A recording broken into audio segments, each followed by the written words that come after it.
तारीख 2 सप्टेंबर 1962.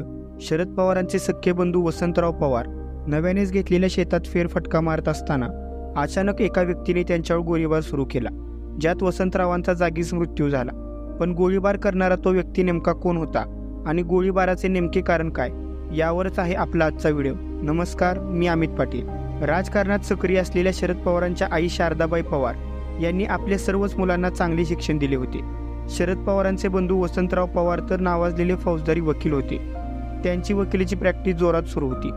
याच दरम्यान त्यांच्याकडे एक केस आली. केस होती एकाच कुटुंबातील 2 भावंडाची.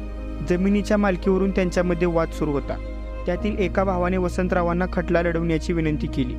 वसंतरावांनी ती केस लढली व जिंकली सुद्धा. न्यायालयाच्या निर्णयाप्रमाणे जिंकलेल्या भावाला जमिनीचा ताबा मिळाला. पण विषय असा झाला की ज्या भावाने केस जिंकली त्याला शेती करण्यात बिलकुल रस नव्हता. तेव्हा त्या शेतीतील काही भाग आपण विकत घ्यावा अशी गळ त्याने वसंतरावांना घातली. सुरुवातीला नकार देणाऱ्या वसंतरावांनी पुढे जाऊन त्यातील काही जमीन खरेदी केली. एके दिवशी याच शेतात वसंतराव फिरायला गेले असताना अचानक केस हरलेला भाऊ त्यांच्यासमोर आला. केस हरल्यामुळे अगोदरच तो वसंतरावांवरती नाराज होता. त्यातच त्यांनी आपली शेती घेतल्याचा राग मनात धरून त्यांनी वसंतरावांवरती गोळीबार सुरू केला. या गोळीबारामध्ये वसंतरावांचा जागीच मृत्यू झाला. व्हिडिओ आवडला असल्यास लाईक, शेअर व कमेंट करायला विसरू नका.